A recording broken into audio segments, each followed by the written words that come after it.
boys and girls, and welcome to episode 12 of the Nothing to Play podcast, a mediocre podcast about video games, movies, and cat vomit.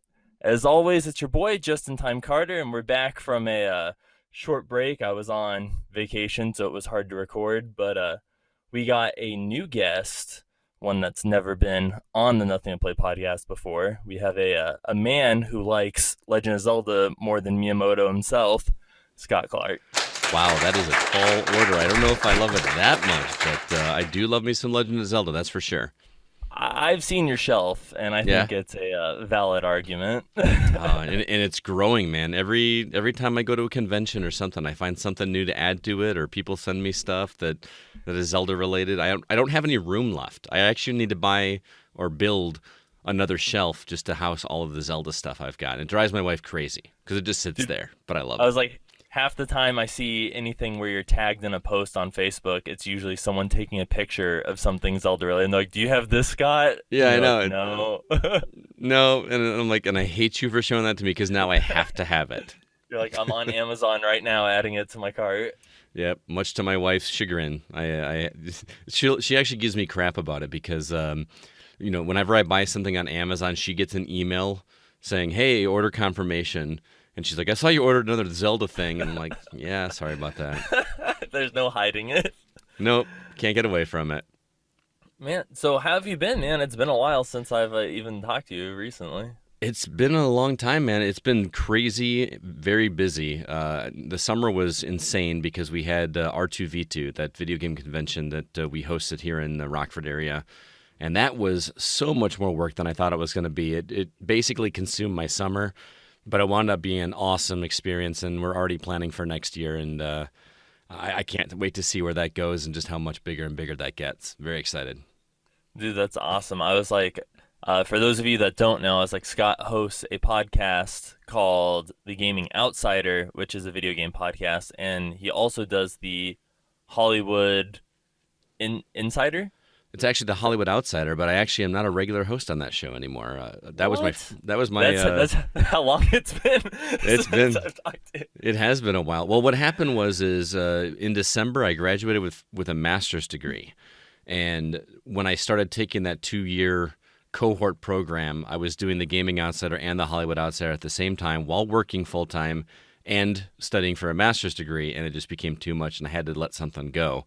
So I stepped away from the Hollywood Outsider, not for any bad reasons, but just needed to cut something out of my life, and that was it. So, and now that the master's degree is over, they've since moved on, and they've got new hosts, and I'm very happy for them. But it's okay because I'm very, very busy with the Gaming Outsider, as you've seen. We're we're just plugging along like crazy. I know, dude, and that R2V2 event that you were talking about, that was crazy. You had like radio commercials for it, I saw, and stuff that like you were posting on, and you had flyers. Like it looked like there was a pretty big turnout too from all the pictures. Yeah, we had over 450 paid attendees, and we wound up actually turning a profit on the event, which was insane. We were not expecting that. We were pretty much expecting to take a loss.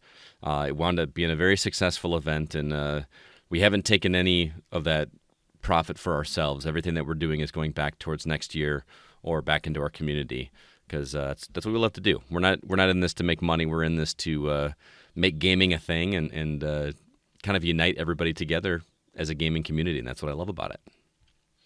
Dude, that's cool. Was that the first event, like big event like that you guys did?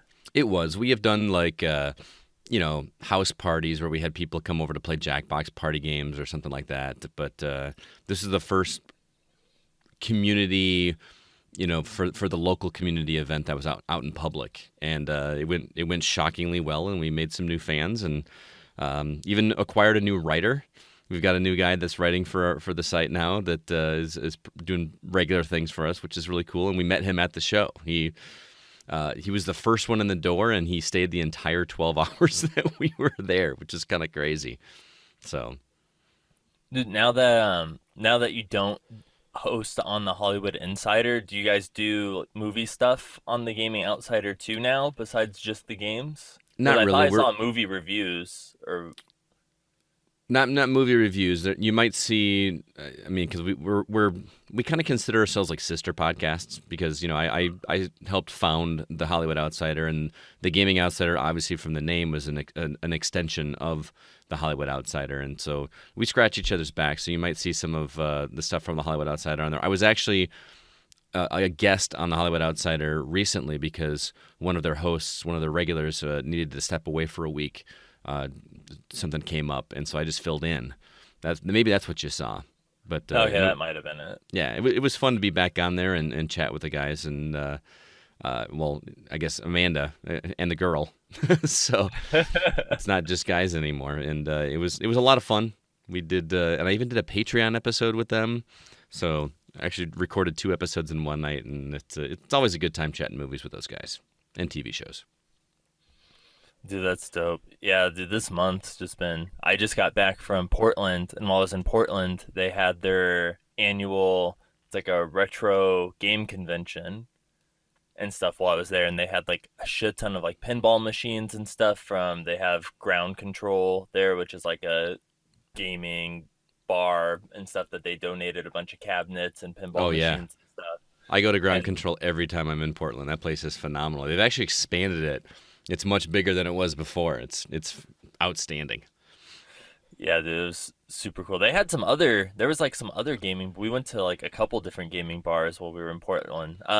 Ground Control was, of course, like the more like actual cabinets, where the other one that we went to more had like consoles, and they had some PCs and stuff set up where you could play stuff, and they were streaming like the Tetris World Championship and stuff that was going on while we were there. But there is a place in Portland or just outside of Portland, and the name is escaping me. I wish my buddy Mike, who got married in Portland, that's why I was out there, took me to while I was there. It is like a pinball, I wouldn't call it a museum, but holy cow, man, this place, you've got to go there the next time you're in Portland. I love pinball, so it was heaven for me.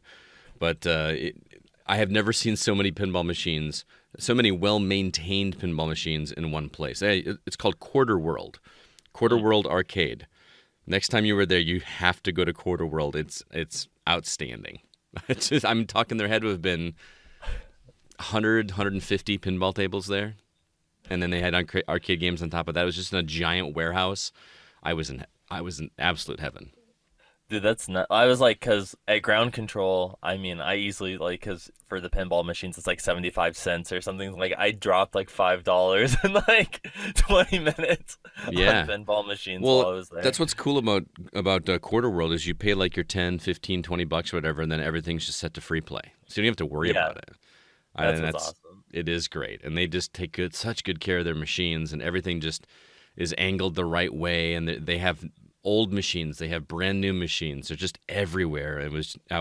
I did not want to leave. I wish I could have stayed for another day or two just to stick around and play pinball. There's actually an app on my phone that my buddy turned me on to like keep track of your pinball scores, like on an actual machine, which is pretty cool. It is called Pindigo, Pindigo, and it's really clever how it works because you can't just go on the honor system because people just jack it up. So when you post your score, they have all the machines listed in there. You find the machine, you post your score, but you actually have to take a picture of the screen, the LCD screen, to prove that you had the score at that table.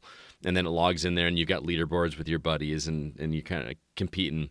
But it's a way to do it with real pinball tables and kind of compete around the nation, so to speak. I played a lot of Pinball FX, which has the leaderboards built in with your online friends. But it was a really cool way to do it with an actual physical pinball tables, and it was so much fun. Dude, that is pretty cool. I was going to say, when you were talking about that, I was thinking when you were saying like people share, I was like, why don't you just take a picture of it? And then when you said picture, I was like, okay. I was like, yeah, that makes sense that you would do that. Mm-hmm. And you get a little push notification when somebody beats your score, so that was always really kind of cool. That's cool. Kind of adds that little extra like competitive layer to it that someone just like, like right then and there when someone tops it, you're like, damn it. Yeah. The problem is that Mike, my buddy, he's the only buddy I have on Pindigo. He lives in Portland, and he has access to Ground Control and Quarter World and all these countless other places. I live in Rockford. I can't even tell you where one pinball machine is in the city of Rockford. So we don't have a place like that, and maybe I should remedy that. There you go. Starting because I'm not busy enough. I'm just gonna start another business. Yeah, you're like you're like the pinball outsider. Yeah. Oh man, nobody would listen. Who wants to sit and listen to people talk about pinball? It's like the one game that ever I bring up on the Gaming Outsider, everyone's just like, "Oh, Scott's talking about pinball again." But I love it. Oh man, I was like, have you been playing anything cool recently, game Oh wise? man, I've been playing a lot. It's been kind of crazy to keep up with everything. We've started developing relationships with PR reps that are actually sending us review copies of games, and we're constantly trying to keep on top of them and play them as quickly as possible and get the reviews out, which is awesome. 13-year-old me is I want to high five that kid because he's super excited that I'm getting games from developers to try out before they come out. But it's a lot of work to keep up with it. And the number one game that I want to talk to you about is, since you're an indie developer yourself, this is a smaller title called Children of Morta. Have you played this game yet? I've heard of it. I haven't got a chance to play it yet. It's been out on Steam or PC for a while, but it finally came to console this past month, and I was able to get a review copy of it. And it reminded me of, it looked like Moonlighter a little bit in terms of like the dungeon crawler. So that was a big turn on for me because Moonlighter was one of my top favorite games of last year. I just absolutely adored it. And this one is closer to, like, if you're familiar with Diablo, I assume, right? Yes. Imagine if Diablo were a roguelike, but you have a skill tree that's a little bit more intricate than Diablo. The graphics are a little pixelated, but it doesn't bother me. I actually really like it, and it is so much fun because you ever play a roguelike where it's just like, all right, just one more run, I got this. I'm just gonna do one more run, and then 3 hours later you're dying again. It's so good. They've managed to, in this game, incorporate a story in a roguelike in a way that I've never seen before. Because most roguelikes, you get a little tiny bit of story at the beginning, and then the rest of the game is just gameplay, right? So in this one, you come across these instances that I feel are triggered based on how far your character is leveled, and it'll just give you a tiny little tidbit of a story. And then when you either win that dungeon or get killed in the dungeon and you wind up back at the family's house, it gives you a little bit more story, and it's all done with actual voiceover by this incredible narrator that just makes it seem like he's telling a really good story. And he just, he's got this real deep baritone voice, and it's really good. And then on top of that, the level progression is just fantastic because you start with only one playable character.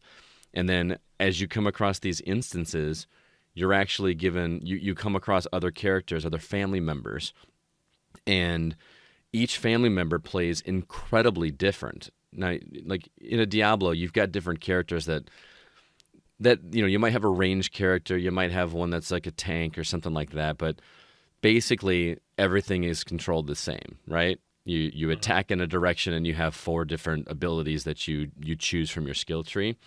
Well, in this one, you've got like what I call the Mario character that is very well rounded, that doesn't excel at one thing. He's just a good at everything, or average at everything. He's like the base. Yeah, and he's kind of a melee character, and he's got a sword and shield. And then the sister that you wind up getting is a ranged character, and she's an archer. But there's an added ability that you can move and shoot at the same time, but you have like a stamina meter that keeps you from being able to do it for as long as you want to. So, of course, that's a stat that you can increase to make that last longer. And you're kind of playing on how long can I hold this and fend off the enemies before I got to dodge and roll and get out. It's really cool. Then you get a little brother character he's melee as well, but he has these very small knives and he moves very quickly. And he has unlimited roll ability, so he can dodge like crazy. And then you've got another brother that I've unlocked. His name is not Daryl, but catch that reference? No, nothing. And he's like strictly like a martial artist, but he's very powerful. But he's also easily damaged. So you've got this push and pull. And normally when I play a game like this, I always find that one character that I stick with. You know what I mean? Like even with Diablo, You find that one character, and you stick with that for like the majority of the game until you decide to move on to another character to level that one up. In this one, the game incentivizes you to play with all of the family members at different times, because as you go up the skill tree with each character, it actually unlocks these family traits that up your stats, but not just yours. It actually applies to the whole family. So I find myself, when I'm trying to depict which player I want to choose, I'm actually picking the one that has the lowest stats, because he'll be easier to level up. He or she will be easier to level up. And then I'm getting stats that boost the entire family instead of just my one character, if that makes sense.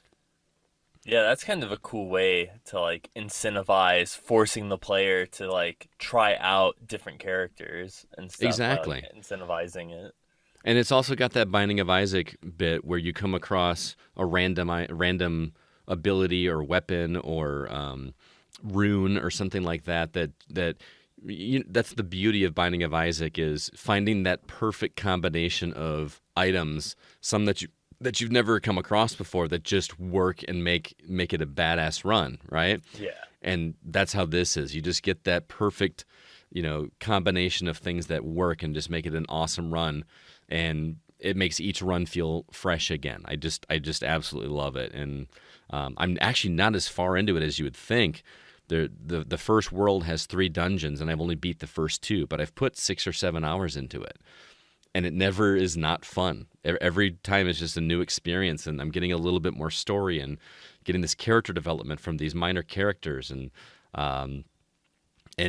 you're fleshing out the lore of what's going on in this world and trying to figure it out as you go. I can't recommend it enough. It's going to be in my top 10 for sure this year. I mean, I say that, and Star Wars is coming out in a couple weeks. So, yeah, Children of Morta. If you haven't played that one, I highly, highly recommend it if you like roguelikes. Yeah, I was looking at after you brought up the name because I knew the name sounded familiar, and I went on like Google Images and was looking at pictures, and the art really reminds me kind of like Hyper Light Drifter and stuff Yes, like that. Like kind of sure. the like camera angle, original kind of Legend of Zelda angle, pixel, but A like little more higher. isometric. Yeah. Yeah, it's really great. I wish I didn't have all these other games I had to play, because I want to go back to that one, but it's really good. Yeah, you told me you were playing the Outer Wilds. The Outer Worlds, Outer actually. Worlds. God damn, see they fucking I every time because Outer Wilds came out and then it's like Outer Worlds and they're so similar. I'm like Yeah. they're both space stuff and I'm like, I man. didn't actually play Outer Wilds. Chris from our show played it, and he really liked it quite a bit, but it didn't seem like one that would work for me. But I am digging Outer Worlds for sure. It is. I mean, do you like Fallout? Fallout 3, Fallout 4? Yeah. Yeah. Uh, There. This is Fallout in space. I mean, it really is, down to the dialogue trees that you have with everybody, and you have persuade or intimidate, and you're Sorry for the edit point, man. it's fine. sorry about that. Whew. Write that timestamp down.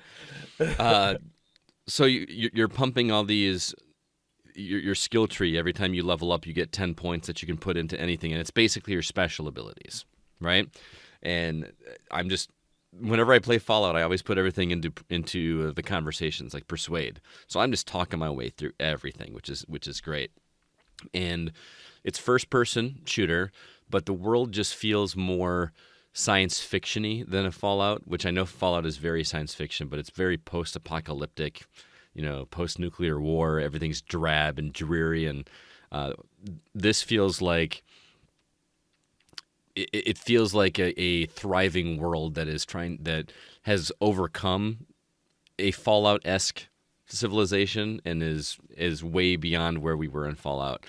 And it's so things are more bright and colorful. It almost gives you that No Man's Sky vibe and how it looks, like just random creatures that don't make any sense, but not that out there. It's really good, and the gunplay is good.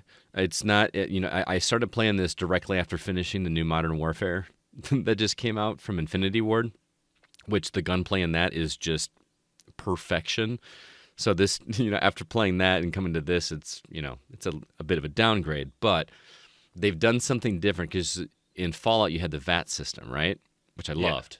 So they don't have VATs, but what they do is they have this time mechanic where you're able to slow down time for as long as your gauge lasts. And every movement that you make makes it go down even further. So if you actually take a step while you're in this mode, it drains faster.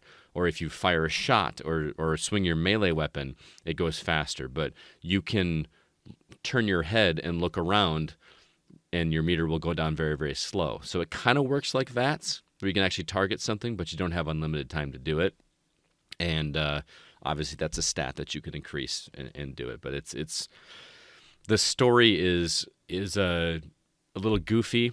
The humor is not quite to a Borderlands level of absurdness, but there's definitely some tongue-in-cheek and anti-capitalism jokes going on in there, and I am enjoying this decisions that you have to make. They're very gray in that there never seems a good decision to make, and you kind of have to pick sides, like in a Fallout game. And I'm in the middle of a tough decision right now about which settlement I'm going to divert power from and to, because I like both parties, and I don't really want to piss anybody off. So they actually give you the ability to have a conversation with one of the leaders of the faction, and then go back to the other place to have a conversation with the leader again and say, well, this person said this. What do you say about that? And I'm still trying to decide which way I want to go, which is fascinating. So I'm really liking the Outer Worlds quite a bit. It feels like a true, more polished, refined Fallout New Vegas, which is another Obsidian game, and I highly recommend it. Yeah, it looks really. I know it's on Xbox Game Pass and stuff, so I still need to download it because I've been lazy and haven't done it. But it Oh, looks like you have Game Pass and you haven't downloaded it. I know. It's well, I like just got back on Monday, and then of course I had to like unpack and like do all sorts of shit. So, Yeah. but yeah, the fun of like going to LA and then being back for a week, and then going to Portland for a week, and then coming back and having to clean the house after four dogs destroyed it. Ugh, that does not sound like fun. Yeah, it's been a trip, but no, it looks cool because it looks like fall. It basically looks to me like Fallout meets Borderlands in that sense of like Yeah, kind of like I would say the gunplay isn't quite as twitchy as Borderlands. Borderlands is just fast and frenetic, and thousands of guns. I mean, don't get me wrong. There's lots of weapons in here, but you're gonna get better weapons by tinkering with them a little bit more, and dismantling and adding those bits to yours to upgrade them, and then you get mods that not only make your guns better, but also may increase some of your character's stats. And then you can get party members, and you can equip mods and armor to them to increase your party stats. And it's just a constant, how am I gonna make this better? How am I gonna make my stats increase? Which is what I love in an RPG. yeah. Whereas Borderlands, it's like every 10 minutes you find you're like, ooh, new weapon, and then you just toss the other one to the wayside. Yep, that's pretty much what it is. You just mark it as junk, and the next time you go to a shop, you sell all your junk, and then you're done. And I know that you're a Gears of War guy. What'd you think of 5? I really liked it quite a bit. It was a lot of people complained about it because it just felt like Gears, and I'm like, I wanted it to feel like Gears. In fact, I found myself wishing that they had not done the open world portions of it, because I just felt distracted by that. And it's the first time we played a Gears game where I was worrying about going from A to B. Like, where do I go? Where do I just put me on a linear path. That's a Gears game. But good God, that game is stunning on a 4K TV. It just looks absolutely beautiful. And played a good portion of it in co-op. And there was a tough decision to make at the end that's going to affect the story in 6, which is inevitably coming. But it's more Gears, and I haven't even touched the multiplayer. That's how busy I've been. Because Gears Online used to be my jam back in the day. I was getting pretty good at Gears, not like top 100 or anything like that, but I was playing it so much that I was holding my own. It was probably the best multiplayer game I had ever been. But alas, that was back in the day. What about you, man? What have you been playing? Well, I was playing Gears. I still need to beat the campaign because Yeah. I think I only got. I think I'm like on like I think the first part of like Act 4. Okay. So, I do agree with the open world part and stuff. Like there's just nothing in it either. Like there's nothing really to do, and there's no like at least in Borderlands when you're going from like A to B, like some people will come in a vehicle or something and like attack, or there's creatures to run over and stuff, but it's just like desert or snow or whatever Yeah. as far as the eye can see. But I thought it was cool that they at least attempted it in a way, like even though it was like boring, whatever, it like gives me hope that it's like okay, they tried it, like they're gonna learn from it, and then maybe like there will be like a better version of it in the next one or something like Yeah, I don't know, man. I hope they just go back to on rails. That's what Gears is to me. I mean, I didn't, even when I did try to do a couple of the side, I wouldn't call them missions, but like these caches that you find that you clear out and then you get some bonus stuff. I never felt like it was worth it for Oh me. yeah, I would just ignore that, like, because I was like, yeah, you don't get anything of any real value for doing it. So I'm like, this is just a waste of time. Like, I'm just going Yeah. from A to B. At least riding that skiff felt cool. You know, Yeah, that was that. But after 20 minutes of doing that, the novelty's over. It looks cool, exactly. but I need to go chainsaw some guys in half to keep my interest. Yeah, I thought Horde mode was better in this one than it was in 4. Okay. Um, like just because I like Horde mode in 3, I think is still my all-time favorite. Just because I spent an ungodly amount of hours playing Horde mode in 3 I did and with stuff. 2. 2 is where I played a lot of Horde, and that was when I had a regular group of guys that I could hop on at any time of after work, and there would be at least 3 or 4 of my buddies playing it. 3 or 4 of my massive group of Gears guys, and just be it became a joke. I would just send a message to everybody and be like, "Got room?" Question mark. Like, is there a spot for me? Can you slide me in somewhere? And usually found a spot. It was a lot of fun. Yeah, I remember I used to play a ton of 2 as well, and that was the whole like, all right, you gotta pick up the shields, and then like when the timer starts, put the shields back down so we don't lose them, Yep. and like block off doorways and stuff. And You have it to was go all back about and the reposition shields. the shields. I forgot about that. Man, Yeah, that was good. run and pick up everything before the timer starts, because then it's all gonna disappear. Mm-hmm. Whereas I Yep. think now in the new one, like stuff stays on the ground now, so you don't have to like scurry to try and like fight to pick up all the ammo before time runs out. That's good. We have to go back in there and play some Horde, because Horde was always a good time. I love cooperative stuff better than competitive. I say that as a guy that played a lot of competitive Gears, but I just like working together with people. Did you play skate mode at all? I did at E3. I didn't play it since it's come out, but that was the mode they let us play on the Microsoft stage, and I was playing with a couple of people that just didn't know how to play video games, so that didn't that didn't that That kind didn't of help. ruined the experience for you. Yeah, I mean, I got to see the game and it looked cool, and it felt like Gears, but and English wasn't their first language, so they're communicating to each other in another language, and I'm like, all right, guess I'm on my You're own just here. running off on your own. Yeah, yeah. Yeah, I thought see because I when we were playing, we played with some like random person online too, and he was just kind of running off, and he's like trying to fight like everything, and I'm like, bro, what are you doing? Of like we have no like you're not supposed to do. We have a time limit. We're just A to B. I'm like pistol whip something and keep Yep. running. I'm like I don't know what you're doing, and then like he kept getting down, and then after trying to pick him up for like the second time, I was like, all right. I'm like, fuck it. And I was like, we're just running to the exit. Forget him. I'm like, we're going to close the thing. I was like, I'm not going to die trying to save you because you're trying to be a hero over here. Like, Right. but yeah, I liked it. I know a lot of people don't like, but I just thought it was like, because like the horde mode, it's like, yeah, you're still fighting stuff. Like, it was like different than just, you're not supposed to shoot stuff basically in this version. Yeah. It's like, the complete opposite of everything that is Gears is it's like chainsaw stuff, shoot stuff, and it's like now it's like avoid combat. Yeah. Yeah. It was interesting. I remember when I played it that first time, I was the only one to actually escape because there was like a door that closed or something, and I was the only one that was actually out on the helipad or whatever. And I was like, "Sorry, guys." You What? snooze, you lose. Yeah, exactly. Besides, I was gonna say, besides that, I've been playing Link's Awakening. Oh, I finished that one as well. That was so good. I got to write my review for that one, by the way. It's a little old now, but I was like, yeah, I'm like kind of behind. I'm like just now like playing all this stuff, like trying to.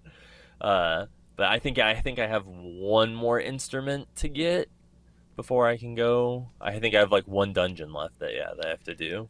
that second to last dungeon is probably the hardest one in the whole game. I got so turned around in that one. It took me forever to remember how to do it. The thing I love about that game is they didn't change it up. Like all the puzzles and everything is exactly the same, which I know some people complain about, but it worked so well because the things that they did change about that game were the mechanics and how you are able to equip things without having to go to the menu quite as often. Because the original Game Boy only had B and A, so you literally had to equip your sword and shield if you wanted to use them, which was maddening. But so here you actually have a dedicated sword button, dedicated shield button, and a dedicated boots button, whatever those boots are called that make you run.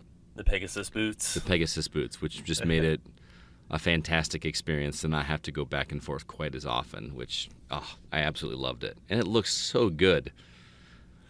I know. I like, too, that you can still steal items from the item shop. I never do it. I can't. I'm never that do guy. it? I never do Have that. I'm you- that guy that even in RPGs like Fable or Fallout, I never steal stuff that's not mine. I just can't do it. Did you ever steal anything? Did you ever yeah. do it at least once? Yeah, when I was a kid, because I didn't know. I think actually one time I did it accidentally, and he electrocutes you with a lightning bolt or something. He like Kamehameha waves you, and then like, because I remember doing it in the original, because I'm like, dude, I'm not paying 700 rupees for like this fucking bow and arrow, and then you just steal it, and then you come back in, and then you just like Kamehameha waves you to death, but then you still wake up with it, so you're like, oh cool, but then because when I tried it in this one, I didn't see it, but I remember in the original, when you did it, the girl protagonist, like whenever you talk to her, instead of whatever name you put for your file, she calls you thief. Yeah, Marin. Yeah, Marin. There we go. Yeah. And I forgot how sad that story is. Like, because I don't know if you consider it a spoiler. I won't if you. I can't remember if you beat it or not. I was like this. I've played it multiple times on Yeah. Game Boy. So Yeah, but like just how I it didn't affect me when I was a kid, and I've played it through several times when I was younger. But the thought of like this is the closest we've ever had Link in getting close to a relationship with somebody, and it wound up just not even being real. And this is somebody that cared about him and was obviously interested in him, and it was she didn't exist. And it was, it's even sadder in like the Switch one, because now they have like the nice like pretty cutscenes and stuff with them on the beach talking and yeah. really build it up. Yeah, it was very tragic. I mean, I know it's the Legend of Zelda series, and Zelda is never seen in this game. And a lot of people confuse which character is Zelda and which one's Link that don't play the series a lot. But yeah, this was damn near a love interest. I mean, she rescued him on the beach, and she was obviously, flirting with him and had feelings for him. And then the thought when the windfish wakes and is hovering over the island as it starts to disappear, and you're just like, he's never going to see her again. And it's this sad, mournful, yet happy music playing. It was just, I was like, how did this not mess me up when I was a kid? Because that's like super sad. I love it. It's just because as a kid, you're like, credits, next game, and just pop it out. Yeah, pretty much. Thank God I finished that dungeon, because that was back before we had the internet and we could look stuff up. You had to just power your way through it. Remember that? Yeah, dude. I was like, I had to look up a walkthrough for Yeah. the second to last dungeon, because I got like confused. I'm like, what the hell am I supposed to be doing? And it's like I like went through pretty much the majority of like the one side dungeon without the eye, and I was like, oh, I need to go do this and then get the power glove stuff to go, and I'm like, damn Yep. it. I'm like, all right. Oh, speaking of Zelda, I did play a game that kind of resembles Zelda, like the 3D Zeldas. It's called A Knight's Quest. Have you seen this one yet? The names sound so familiar. Oh man, if you watch the trailer for this one, it looks like a game that wants to be Zelda so bad. It's even more bright and colorful than Zelda. The character is a red-haired kid named Rusty. It's got like this tongue-in-cheek humor where it almost feels like it's a fantasy world, but they speak like they're in the 80s. And it starts out great. The first hour or two is just like, hell yes, this is exactly what I wanted. And then it just turns into a bit of a frustrating mess for me because the game does not respect your time whatsoever. There are warp points in this game that you cannot use until the final third of the game, which is just maddening to me that they're going to make you traipse across this world 3 different times when I could have easily fast traveled, but you decided to pad your game by not allowing me to fast travel till I get this item that lets me do it. After I've been through 2/3 of the game, just made me very angry. But Yeah, it's just bad design. yeah, and and it's too bad because they really had some clever ideas. There's elemental stuff going on with some of the combat, which, in my opinion, the combat's pretty weak. But let's be honest, the combat in Zelda was never, its strong suit. Yeah, it's not like the most intense. Like you just smash the button, hit the enemy, call it a This day. one does something a little bit further, where some of the enemies will have a elemental shield around it, and you have to use a magical ability that matches the color of their shield in order to break the shield, and then you attack them. But unfortunately, the combat never really pushes past button mashy, and it feels very melee heavy. Yeah, when I looked up a picture of it, the art style really reminded me of what was that game? Dungeon Defenders. I have not played that one, but I recognize the name. Yeah, where it has that like 3D kind of like cartoony, bright colors, kind of like Yeah. weird, slightly like extorted proportions. Mm-hmm. Yeah, and there's like a rail grinding bit on this. There's a weapon, or not a weapon, but an item you get that allows you to grind on these rails that allow you to access certain areas, and Like Sonic feels- the Hedgehog. yeah, it really does. It feels like it borrowed a lot of features or ideas from several different games and packed them into a game that wished it were Zelda. So I recommend the first 2 or 3 hours, and then after that, be prepared for frustration because it just does not have that Nintendo polish that we're so accustomed to with Zelda games. Yeah, I was trying to think if I've played anything else recently. Well, tell me about Negative Space, man. I haven't talked to you since then. How's that game coming around?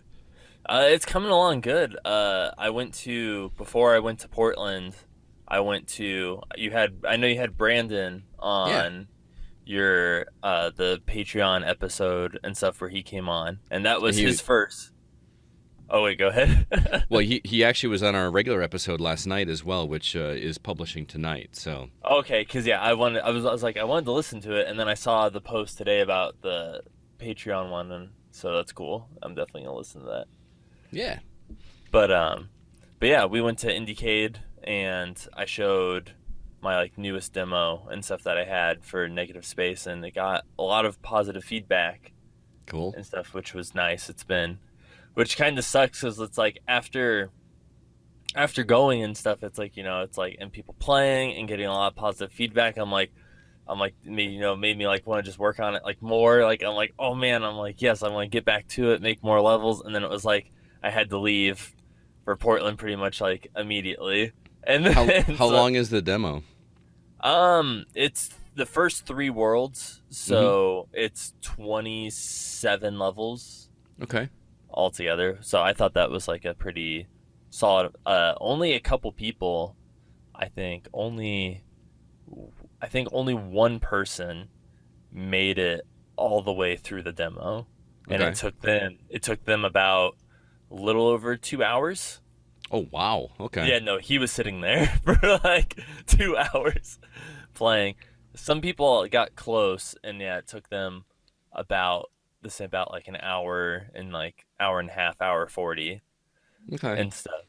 I have the link you've given me. I apologize I haven't played it yet. Like I said, I've just been overwhelmed with so many things to get caught up on.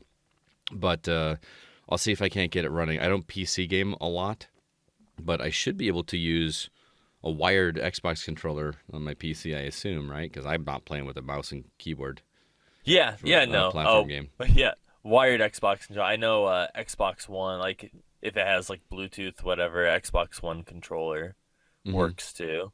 Okay. But when I test and stuff, I usually use a corded 360 controller. Yeah. It's a lot easier to do that on a PC than a Mac, which I have. I have a MacBook, but my recording PC is a Windows PC, so I should be able to get it running. But I will. I mean, would a like a written preview kind of thing help you out? Like if I put something together? Yeah, I mean, dude, the more the merrier, man. Like I'm All right. down for that.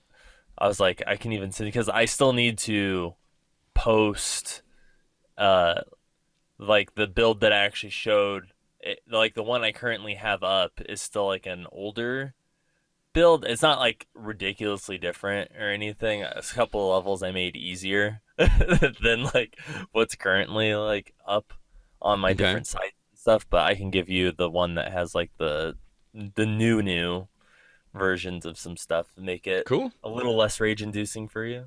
Nice, nice. I like the hard games though. When it comes to platformers, I don't know how difficult this is compared to games like Celeste, but I adored that game, and that was tough as nails towards the end. So, is it that hard?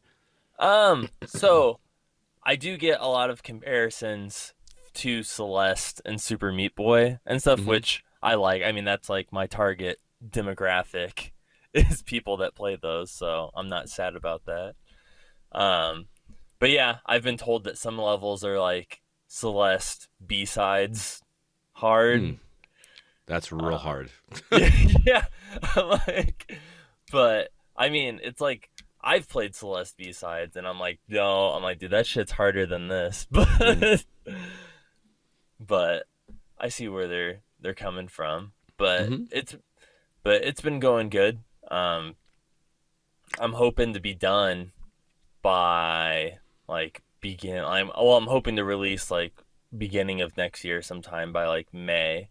Because really Nice. at this point, like programming and stuff is pretty much all done. Like all the different mechanics that I'll ever have are all like in the game. It's just at this point it's just building levels and Gotcha. testing and tweaking and stuff.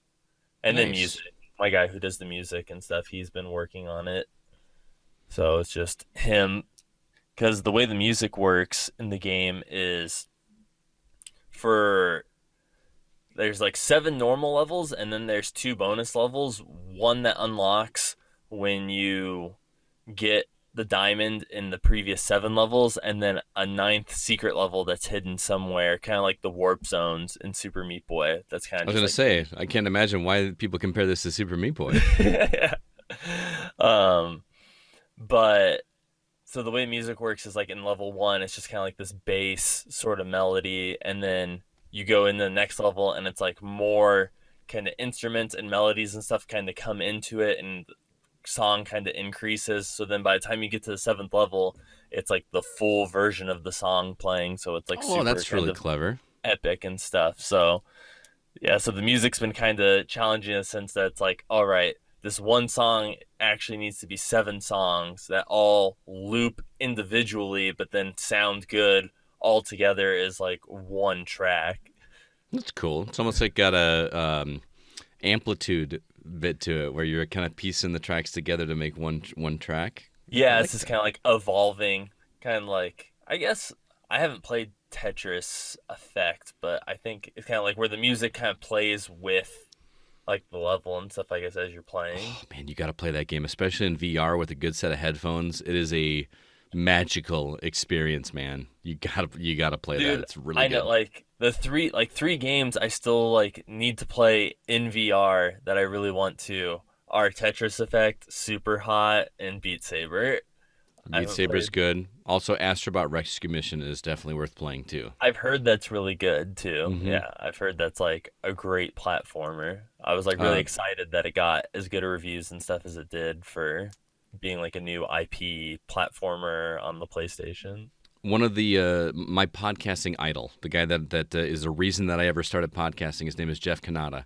He said on his podcast DLC that if this game were Mario themed, if they swapped out the main character with Mario and then had you rescuing little toads or something like that, that this game would have been massive and would have been huge if Nintendo had like a VR platform. And he's not wrong. The only reason that this game didn't do any better than it did is because it was only on a VR platform, and it was a new IP that people don't recognize these characters. It was so good, man. Just incredible to play. Do you think it would work like if they made a version that wasn't VR, like would it work still? It would work, but you wouldn't have the same experience because the being in that world was really a big part of it. Being able to look, you would have to look up over here and see your character and help him get along this girder over here, and then jump over there and jump through the wall and then look down into a pit. You wouldn't. It would be a little bit too cumbersome to move the camera that much with an analog joystick. Dude, that's like when I was at Indiecade, there was this VR game that I played. I'm trying to remember what it's called. It's like, I think it's called The Under Presents. Yes, actually, Brandon was talking about that last night. Yeah, dude, it was so trippy. Where you grab the environment and pull yourself through the environment or something, I think. Yeah, it reminded me of like Dishonored, where you have kind of like the blink ability, where you're like, oof, it was like doing that, but like with your actual hands. It's like you have a rope and you're like dragging yourself. Yeah, like a mime or something. Like you're pantomiming your way through. Yeah, basically. But like there was a couple times where, because you have this like mask on your face, and it messes with time and stuff like that. And there's like a couple points in the game where it's like you have to like, you can take your mask off and like put a piece of like the world or something on the mask, and then by spinning it, it like rewinds time around you. And like, oh wow, like there was like a part where it was like a ship and the staircase was all like dilapidated and like shit was all over the staircase, so didn't work anymore. The ship's like destroyed, but it's like you would grab a piece of it and then like spin it around, and then all of a sudden like all the pieces off the floor go back, and it's like the staircase, now you can go up it and stuff. So there was a couple times, because I'm not used to playing VR, where, because it had the little hand controllers and it had the headset, and it was one of the wireless headsets too, which was nice because it wasn't heavy, you weren't corded. Yeah, the Quest, Oculus Quest. Yeah, there was a couple times though where I went to take the mask off my face, and I like clicked my face with the controller because I didn't realize how close my hand was to my face. That's hilarious. So I was like, boom, and I'm like, oh shit. I'm like, sorry.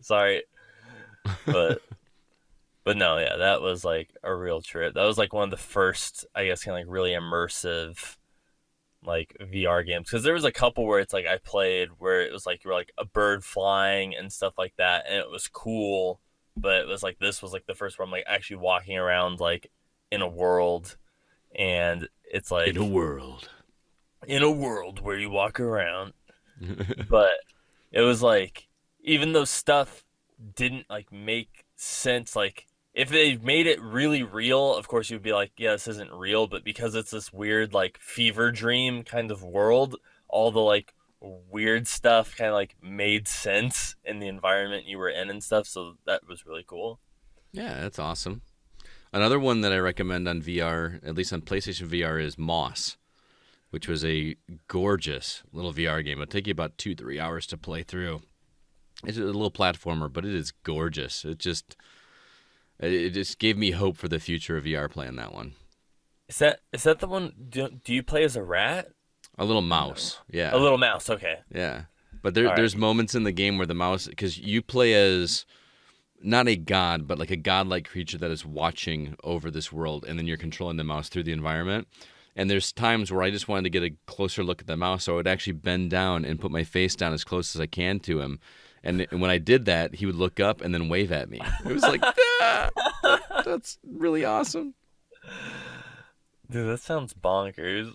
It is. It was at the time it was the best looking VR game I had played. Now, granted, I hadn't played Oculus up to that point, which is a much better quality headset, but it was shockingly good at how well it looked. Dude, that's awesome. Mm-hmm. I was like, is there like any movies that you've watched recently? Man, I have not been to the theater as much as I would like to. I'm one of those. We have AMC here, and I've got the A-list subscription where you pay like the whatever a month, and then you get unlimited movies. I've used it once in the past 4 or 5 months, probably, and that was to go see Joker, which was the best movie I've seen in a long time that I never need to see again. If that makes sense. It was not a bright and cheerful movie. It was very, very grim, and off-putting, and I haven't felt that affected walking out of a theater in a long time. And I mean that in a good way. I just don't have a need to see it again. But Joaquin Phoenix's performance is just incredible, just absolutely incredible. Have you seen it yet?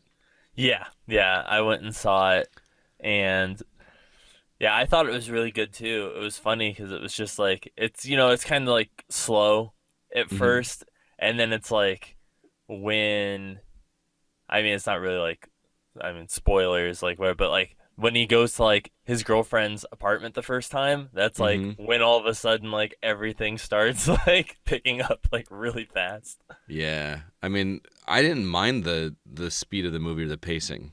That was a lot of complaints I had, and I was just into it. I could not take my eyes off of him. I love that they actually gave a reason for the laughter. Yeah, I thought that was ingenious. I don't know enough about the comics to know if that's actually part of the lore, but I thought that was great. And just watching him uncontrollably laugh and not wanting to be he acted so well at that. Ugh. yeah, because in the comics there isn't really like, I guess they just kind of pin it on like chemicals and stuff. When he like falls in the batch of chemicals, it just drives him crazy or whatever. But I mean, that's what I thought they kind of nailed though too, was because in the comics the whole like comic storyline, whatever, of the origin of the Joker and stuff, the whole thing is they go through and it's like, yeah, he was the Red Hood and then did this shit and he had a family and they died and he kind of started to lose it, and then he got in the fight with Batman and fell into the vat, whatever. But then at the end of the story you find out that Joker's the narrator, and then so then once you find out he's the narrator, it's like, okay, well, how much of that was actually true? Because he's crazy. And it's like, that's what I felt that they nailed with this, was it was like, okay, well, how much of this actually happened? Like they it's like some of it's like believable, and then some of it you're kind of like, well, I don't think so. And then it's like they'll have a detail in there where it's like, okay, well, maybe. So it kind of leaves you guessing. You're like, all right, like how did this actually play out? Mm-hmm. I actually like that, and that's coming from a guy that really doesn't like ambiguous endings, which I feel like this one really did have for that reason and another reason, and I still loved it. I really enjoyed it a great deal. It was a great movie. It's just not one that I'm like, oh man, when that comes to disc, I can't wait to see it again. I don't need to.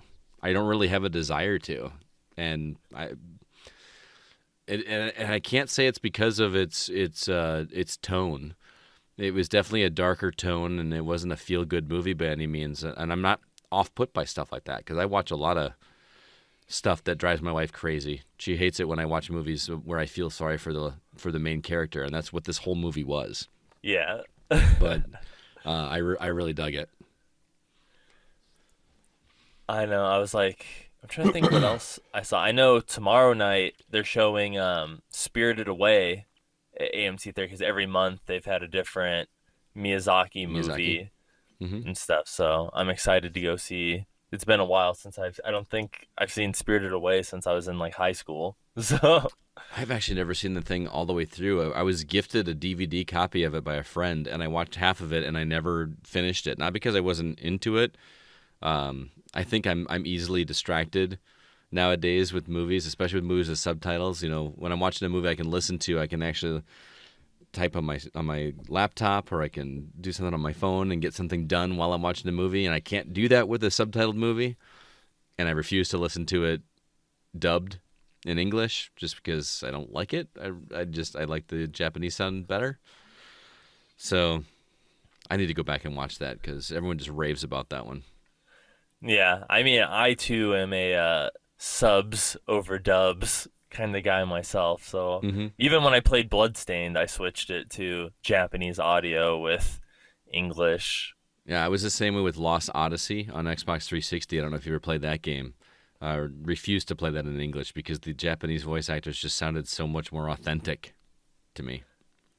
I don't know, that's why I was so upset in Fire Emblem that there wasn't an option for Japanese I did not play audio. Fire Emblem. I've never played a Fire Emblem game. That's one of the voids in my life. Yeah.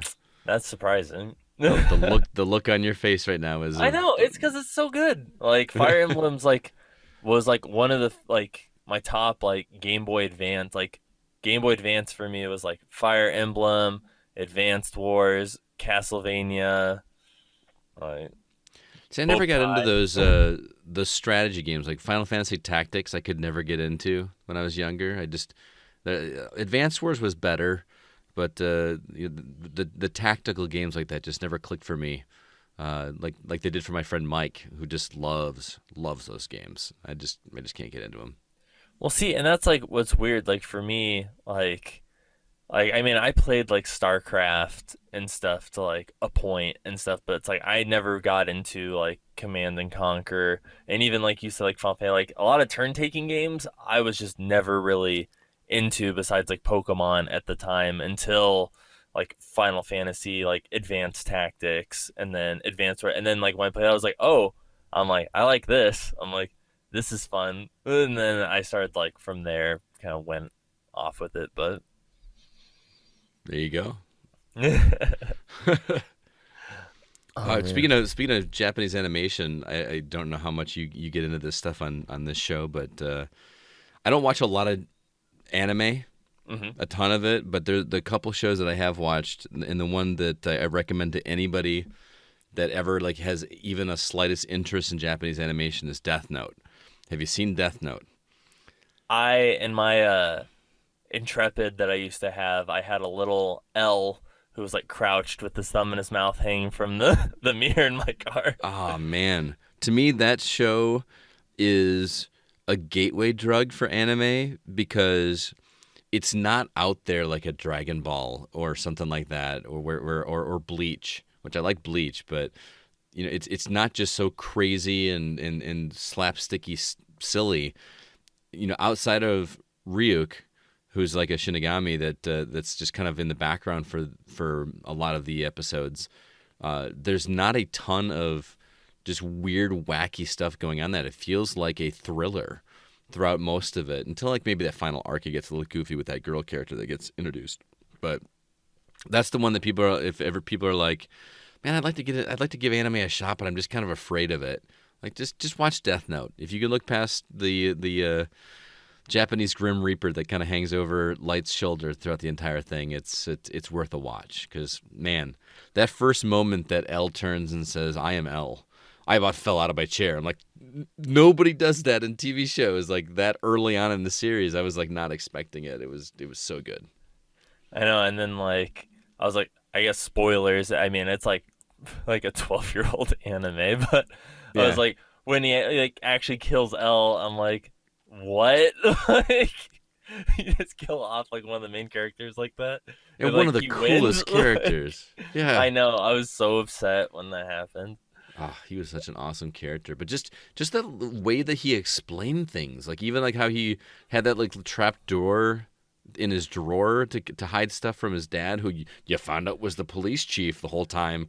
Like just the way that you heard his inner monologue was just fascinating. He was a brilliant kid. He's like And eating the chips with like the little mini TV in the bag and stuff. So it's like they know yep, he knows he's being watched. So then that way he can still write in the Death Note and stuff without them realizing that he's like watching the news. yep.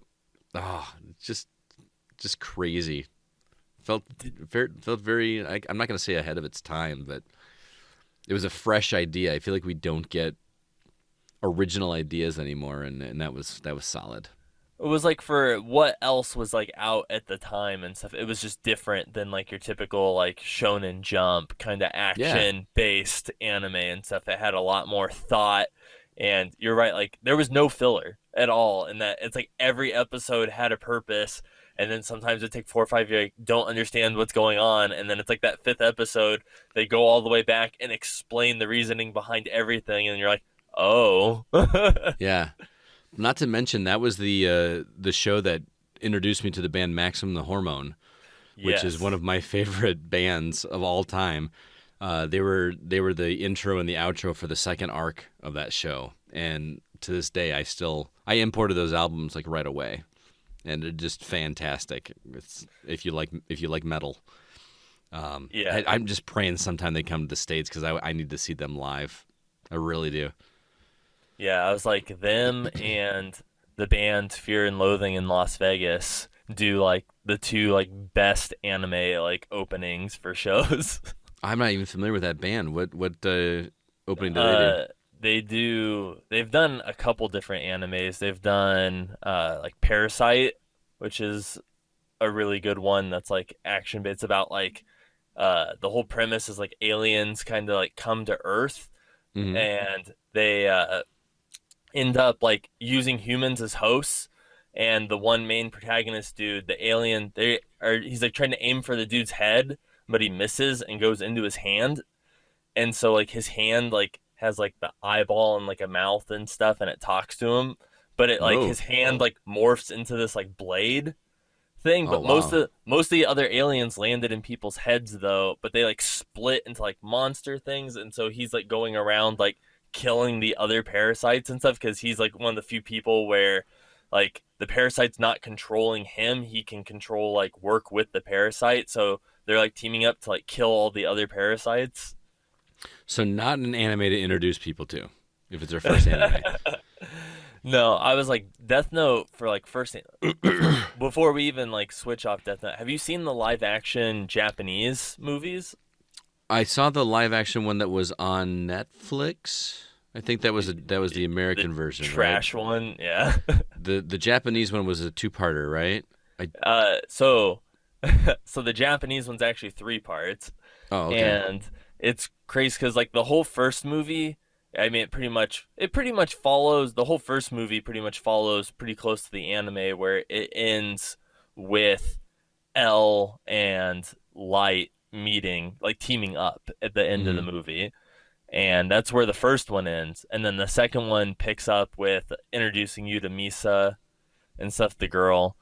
And but then after that, it like completely like deviates from the anime, In a good and way? Like, do you like the direction it went, or? like it was just interesting. It was like cool to see a different outcome, because what ends up happening is they still kill L, like L still dies, and then like him and Misa like won and stuff, and then they were gonna like go. They're like, we killed L, like I get to be Kira, everything's awesome, and then L ends up like walking downstairs, and like it's revealed that he's still alive, and like the police have like surrounded Light's house and stuff, and then it explains that like basically L knew that he was going to be targeted by Kira, and that Light was Kira and stuff, and was going to betray him. So L wrote his own name in the Death Note. Hmm. And so if your name's already in the Death Note, it can't be written twice. So L previously wrote his own name and then faked his death when Light wrote his name Oh, that's and clever. I did like this that. whole thing. And so L put that like in like 30 days or whatever, he would die peacefully of a heart attack or whatever, like in his own bed. And then so there's a whole, so then Light gets arrested and everything. And then the whole third movie is about L living out his last 30 days on Earth. And then like at the end is when like N is gonna like replace him. And that's how it ends. So I thought it was cool getting to see like a different outcome of like, okay, well, what if L won instead? Yeah, So to be honest, I wasn't a super big fan of the way that story wrapped up, even though it was only like what 37 episodes or something like that. I felt like the end, like with him going crazy and just getting almost like drunk with power. I liked it when he was this classy, brilliant villain that you were cheering for instead of I'm not gonna say mustache twirling, but he was it definitely went off the deep end a little bit. I was like one of the other ones that I always kind of recommend to people too is Full Metal Alchemist. I started that one. That's the one where the one dude's little brother turned into the big robot, right? It's a suit. What they try to like bring their mom back from the dead using alchemy, and they mess up, and then the one little brother ends up like losing his entire body and dies, and then the other brother loses his leg, so then he sacrifices his arm to bring his brother's soul back, and he attaches it into a suit of armor. Right. Yeah, Yeah, I've heard good things. I just never got into it. The thing with a lot of those Japanese animation shows is you really got to commit. Like I was into Bleach for a while, and I got to about episode 300, and I'm like, I just can't watch these episodes anymore. You know, I want a finality to it, and especially because Bleach wasn't caught up with the manga, so they were constantly filling episodes with like these stupid ones about the teddy bear. I just hated it so much. So I gave up yeah, on that show. yeah. Naruto had like a lot of the same. Like again, that's like falls under like the Shonen Jump has like a tendency to. All right, well, the anime is now caught up to where we are in the manga, so we're gonna do this long ass filler arc that nobody cares about to buy us enough time for the manga to get ahead again, so that we can like start doing more episodes. But that's what's nice Yeah. about Full Metal Alchemist is it's another one where there's maybe like two, maybe three episodes that are just like one off, kind of like doesn't pertain to anything, kind of like just an episode. But Uh it's huh. only 50. The first series is only 51 episodes, so it's not Oh. super duper long. And then Brotherhood is like I want to say like 120 episodes, Phew, but it still, that's actually, just so but it much. actually, true, but it ends. Like it actually ends. And again, it doesn't have a lot of like filler or anything. It's just a longer anime. Sure. I did. They had a sale on iTunes recently, and it was the entire series of Cowboy Bebop, which I had never seen. It was on sale for $5, and I'm like, I recognize that name, and people talk about that one all the time. So I'm gonna check it out, or I'm gonna pick it up and watch it at some point. And I still have yet to do that.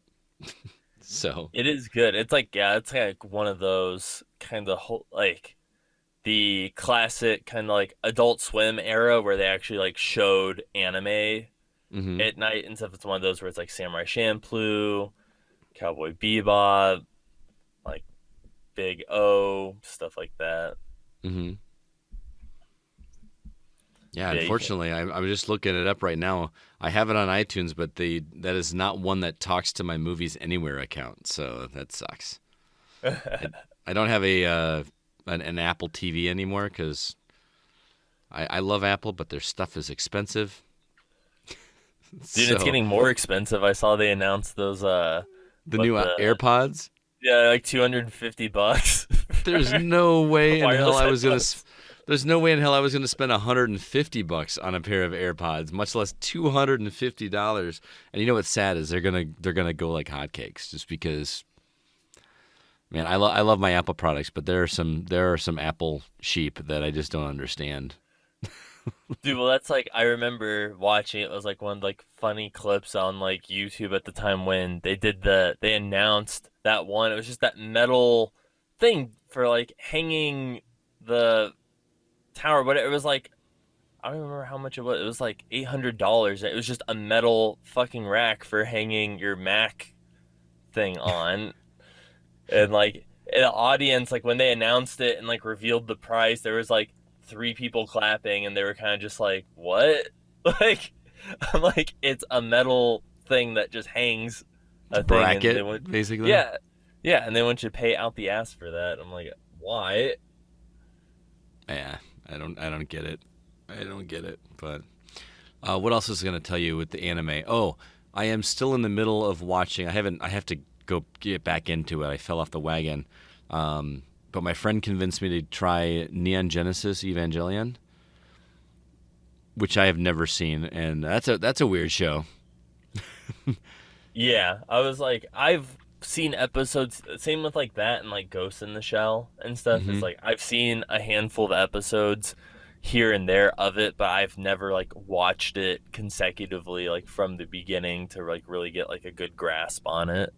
Yeah, well, this one feels very Creature of the Week, but it's still really interesting. There are some cool moments, but I've been told that I need to see it through because the ending of that series, or like the final arc or final chapter or whatever, is just batshit crazy. And I don't know why, I don't know where, but my buddy is just like, you need to see it. It goes places that you're not going to expect whatsoever. But it's like, man, it's like something like 27 episodes, and I'm just like, all right, let's go. I want to see what's so cool about this. But I'll get there. I was like, there's this one anime. It's on Netflix that I watched not that long ago, but it's called Baki, and Okay. it's like over the top, like ridiculously, like everyone in there. It's like you think the people in like Dragon Ball Z or like Buff or whatever. Everyone in that show is like 10 times as jacked as that, and the whole premise is that there was some underground fighting tournament, like to the death, whatever, in Japan, and this You're not supposed to like talk about it, man. yeah, no, mum's the word. But uh, this like 17-year-old kid Baki is the one who like wins it, and so because of that, like all these different, there's like I think like it's like 6 or 7 of them, different prisoners from like around the world, all with like life sentences and were sentenced to death. Like one of them comes from Russia, one comes from like America, like they come from like all over, and they all come to Japan because they want to like taste defeat or whatever. So Okay. then it's like Baki and like his friends versus like these like 6 or 7 death row inmates, and they just like randomly will like run into each other on the street and just start like beating the ever loving shit out of each other. And it's so over the top because like the one to like punch someone in the face and like 32 of their teeth will like fly out of their mouth, but then it's like they still have like all their teeth in their mouth, and like they'll get shot with guns and stuff, and it's like it just doesn't phase them at all. Like the bullets just don't even like go through them, and they're just like bare knuckle, just like beating the crap out of each other, like on roller coasters and stuff. Like it's like so over uh, the top. that's pretty funny. Crazy. Oh boy, I don't have any more anime. Oh, I guess I could talk about what's the other anime with the giant naked creatures that crash through the city. Oh, Attack on Titan. Attack on Titan. Thank you. I watched the first season of that, and then I watched the first episode of the second season, and they had a giant talking gorilla, and I never went back for some reason. I don't know. I just was like, Oh, dude, I don't you know. have.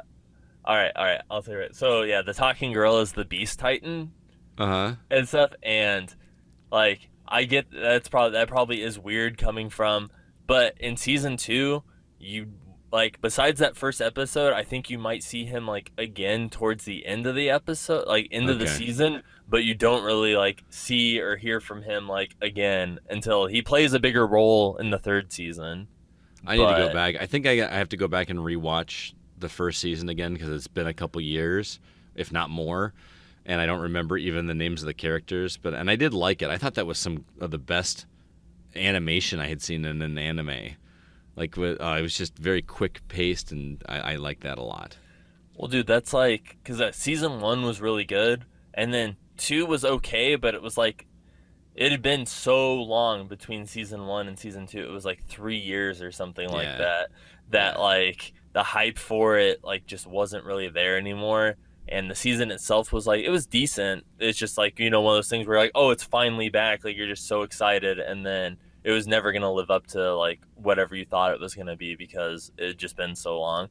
But then season three is the shit. Like the animation I didn't even know is that was season 3 was out. yeah, it just in the next season is going to be the final season of it. Oh, But yeah, no, season 3 was like over the top, like the animation was on point, like super good. interesting. Maybe I'll have to go back. I got to finish Genesis or Evangelion first. Yeah, but yeah, have you seen? I was like, One Punch Man. No, I think that's about the extent of my anime knowledge, man. I think I've Oh, exhausted everything I've ever watched. you like got it all, you like counted on one hand right here. Yeah.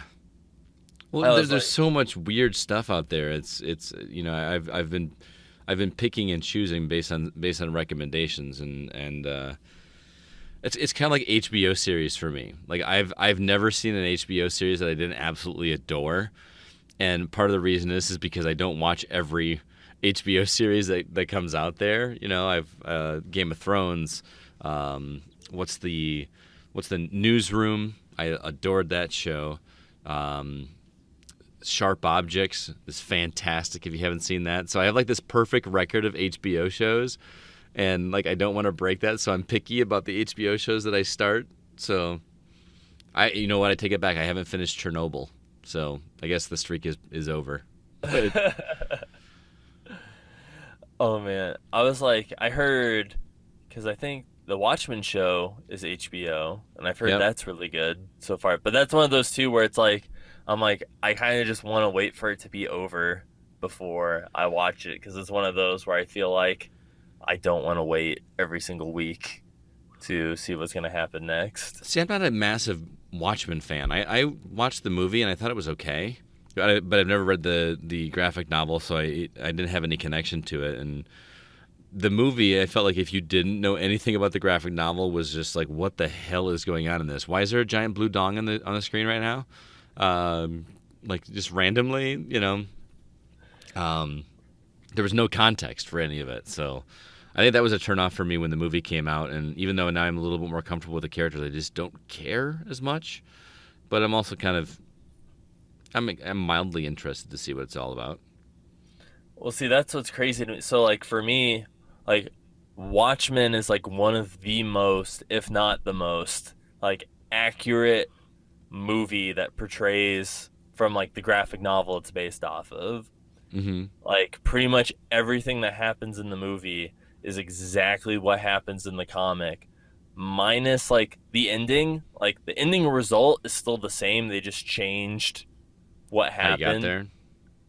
Yeah, like cuz like what was his name? Adrian?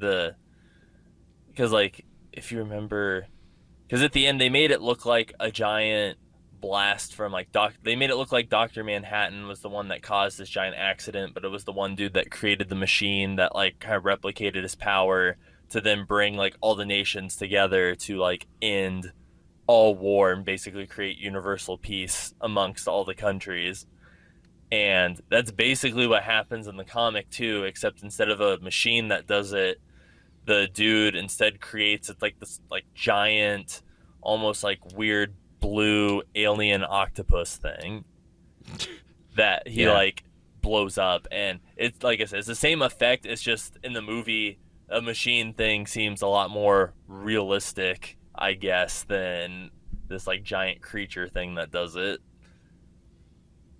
Yeah, I I got a lost interest in just a big blue octopus thing. I just done. Oh man. Yeah.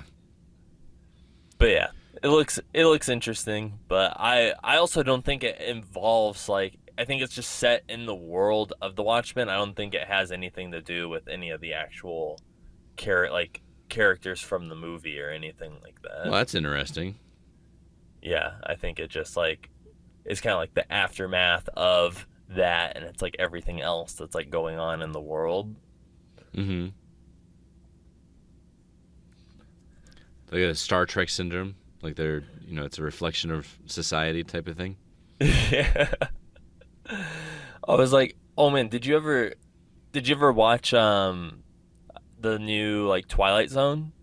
No, I heard it was really good though. CB from our show just absolutely adored that, and I've not seen it just because I don't remember what channel that's on or what platform it's that's the on. CBS Direct Access Yeah. or what's shitty app or whatever that you have to. And I don't have that. Yeah, I pretty much did it just to watch The Twilight Zone. Is it worth it? Like I don't know, I'm a huge fan of the old Twilight Zone, and like there's some episodes that I do think are really good, but to me it's like some of them, because the whole point I guess of like kind of like most of the original like old school Twilight Zone, it's like there's a twist at the end, like there's Uh-huh. like a big, and with like some of the newer ones it's like there isn't necessarily like a twist at the end, or like whatever the supposed like twist was or whatever, like to me it like just wasn't that good of like a twist, I That's a guess. Like bummer because that's one of the things that I loved about the original Twilight Zone was that there was almost like there was always a theme, but sometimes there was almost like a moral or a message that they were trying to get across. And I feel like we just don't even get that in television shows or anything today. We were talking about this back when I was on the Hollywood Outsider, when that documentary on Mr. Rogers came out. It's called Won't You Be My Neighbor? Have you seen that one yet? mm-mm. Dude, it's on video now. Go watch it. Bring a box of tissues, because it is just what a beautiful person that guy was in terms of just ideal, nice person. And it made me, the thing that like got me most emotional about watching that documentary is just knowing that a guy like that will never ever work on television again, because television is no longer remotely about education. There's nothing educational on TV anymore except for the baby channels that are like trying to teach them the alphabet or their 1, 2, 3s and stuff like that.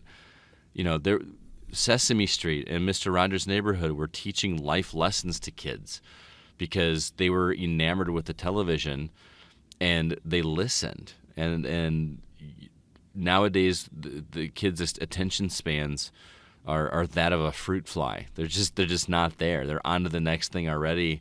As soon as it gets mildly not interesting and turns into a message or a lesson, they're done.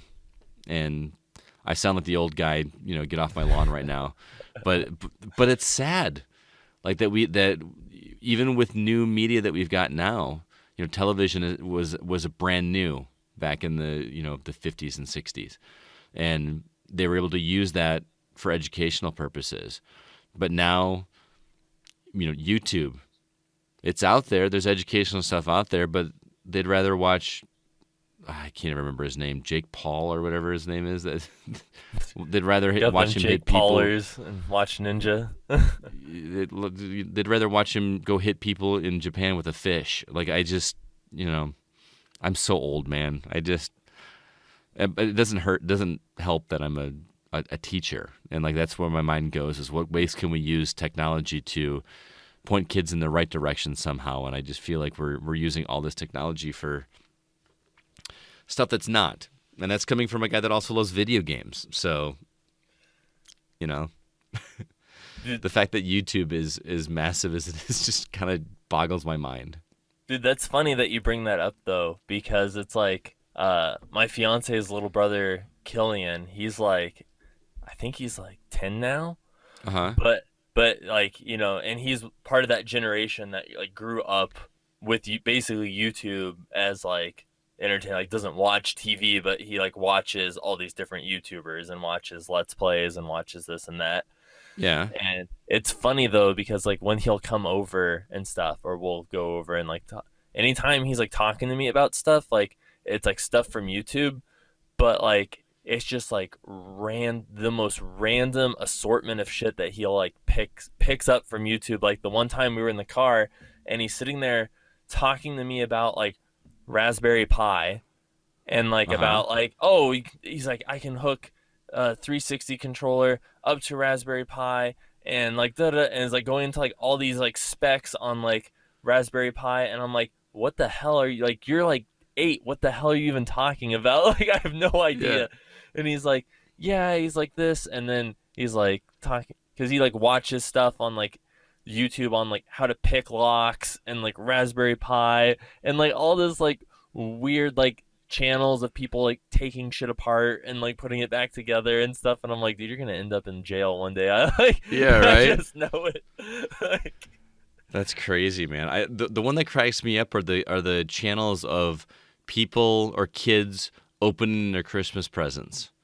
And kids just, there's millions and millions of downloads of kids just watching other kids open Christmas presents, which is so sad. yeah, they do unboxing videos and stuff where they'd rather watch kids like open toys and play with them than play with them themselves. Or they can't afford it. I mean, it's just, Yeah. it feels like something out of a Hunger Games movie or something where like we got this district over here that can't afford it, and this district that's just living life high and mighty, and you can watch us enjoy our life. There's something weird about that. Plus, parents making money off their kids feels kind of gross. Right. I don't- Dude, that's like this one time though too, me and Killian were playing we were doing the co-op mode for Portal 2. I love And that game, by the way. Yeah, and he's like sitting there like he's like before even like walking to the room, he's like, "All right, you need to go over here and I need to go over here and you need to pick up the companion cube and do this and that." And I was like, "Have you played this before?" And he's like, "Oh, no." And I was like, "Then how do you know to do this?" He's like, "Oh, I watched someone play it on YouTube." Well, So that it's just like he like ruins the fun. Yeah, he like memorized all the levels, like every single level. He's like, "We need to do this." So I was just like I just dick around in the level and mess because I'm like, dude, you already know how to solve all of these because you've already watched every Yeah. video on how to beat this. It's kind of like the whole point of that is discovering it on your own, but I don't know. And I hate to sound like an old fart, but I mean that's because I am so pro technology, man. I am that teacher that wishes that other teachers would be okay with students texting. Like they are writing, guys. They are writing. They are reading when they are texting, and we're discouraging them from doing that and putting a pencil in their hand. When's the last time that you had to write something down? I mean, can you think of it? I mean, I'm not saying that writing is bad. Like writing by hand is bad, but if we get to the point where we don't have our cell phone or we don't have a computer or something like that, we're going to have a lot bigger problems than whether or not we can actually handwrite something. And I've got this app idea, and I don't know how to program. Maybe I'll have you do it. Maybe we'll go into business together and we'll make this because you know how to program because I don't know how the hell to do any of this. But there should be an app that parents can install on their kids' cell phones that is a grammar app that keeps them from sending a text message until it is grammatically correct, until all the words are spelled correctly, until all the first letters of the sentences are capitalized, until there are punctuation at the end of the sentences, until the tenses match up and everything like that. And parents could even set it to that it has to be a certain threshold or certain percentage of grammatically correct in order for it to be sent. So you don't spell it correctly, you don't send the message. If that were like a standard thing on kids' phones, even in high school, then they're going to learn how to do it. They're going to learn how to spell correctly because they don't want to have to waste the time. They want to get that message out right now. Like, you know what I mean? You're gonna learn the difference between your, and your. They're going to have to. There's got to be a way to do that. To lock these messages from being sent unless you spell it right. You know what I mean? And it could even do the not autocorrect. Turn the autocorrect feature off. Maybe not even turn the autocorrect feature off.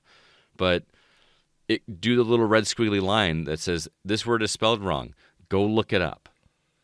And then you look it up, and you're going to remember it next time because next time you want to use that word, I don't want to have to go look it up again. They need some kind of incentive to know how to spell. I am in fourth grade. I have a fourth grade class, man. There are kids in my fourth grade? I am in fourth grade. There are kids in my class in a fourth grade classroom that are reading at a kindergarten reading level that I had to teach them how to read the word chop today. I had to show them that CH was a blend, that the O was a short O sound because of the consonant vowel consonant pattern, and then the P makes the P sound and put it all together like Sesame Street. Ch, ah, p, chop. 4th grade, man. And I'm supposed to be teaching them how to write a narrative essay. But they can't read the word chop.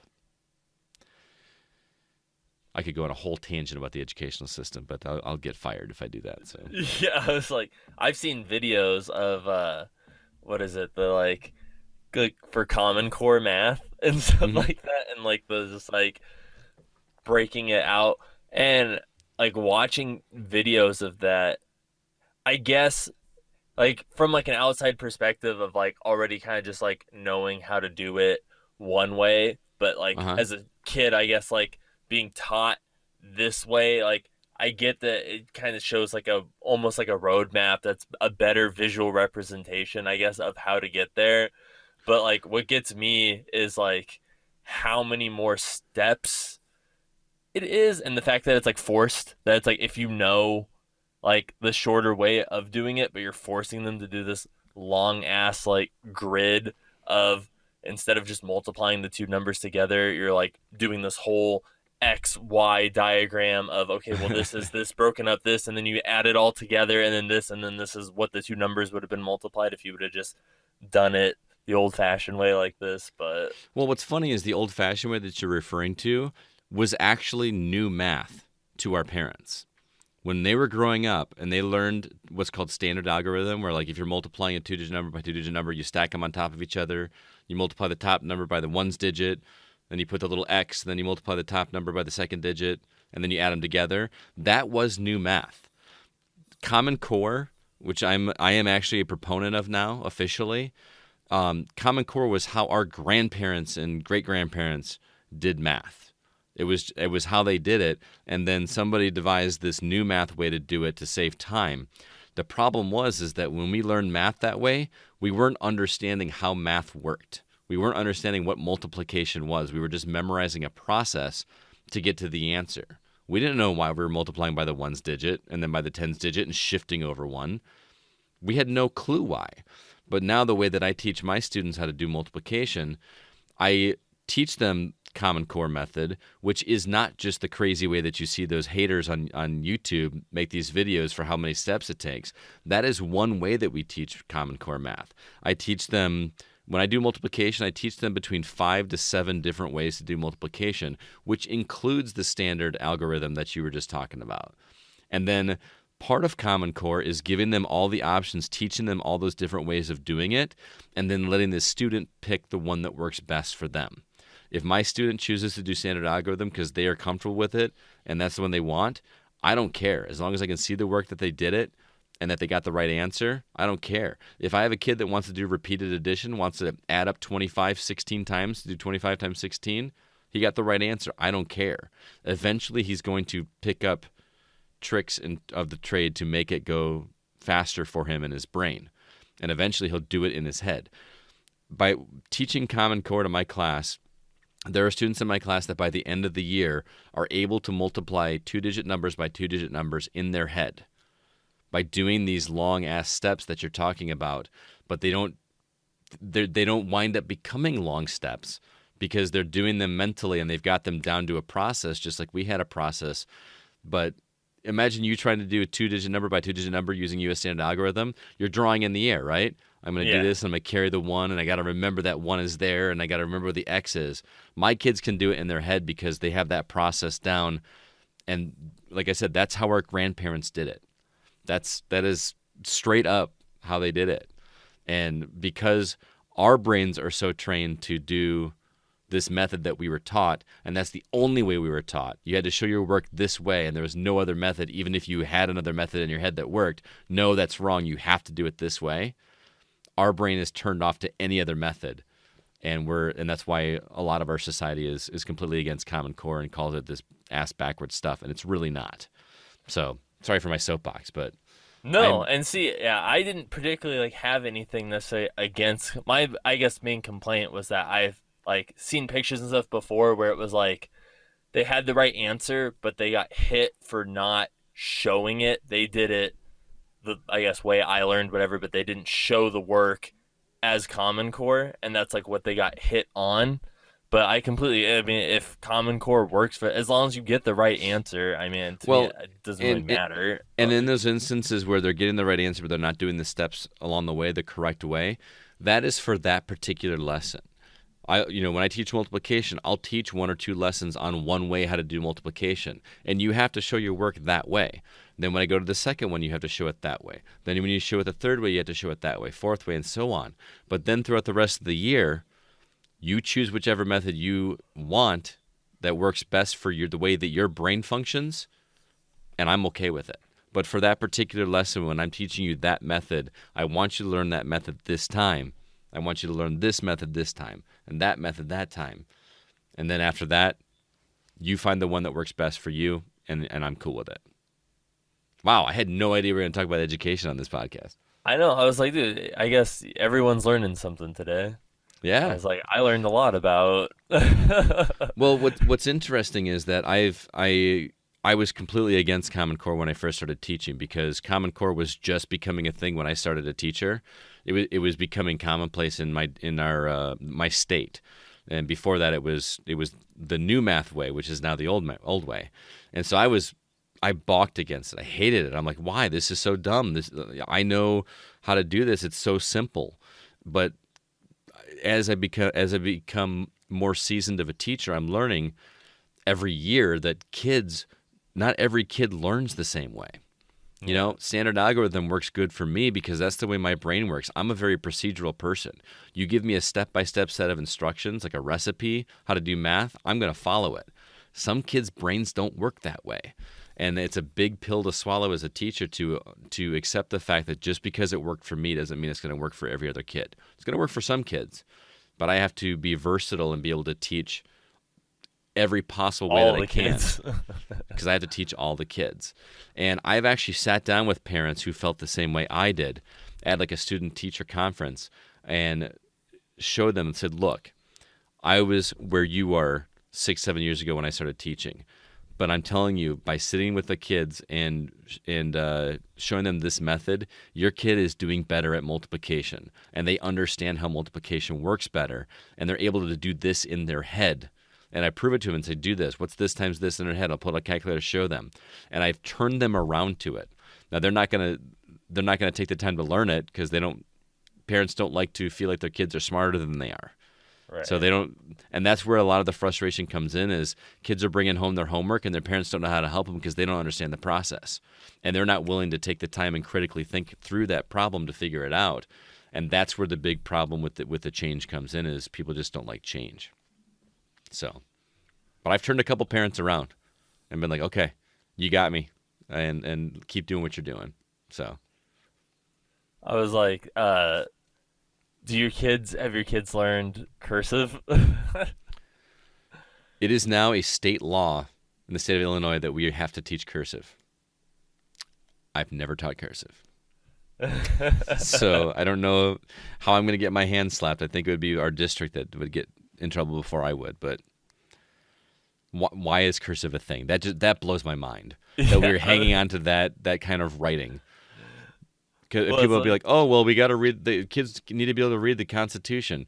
Like it's not printed in type 9,000 other places on the planet.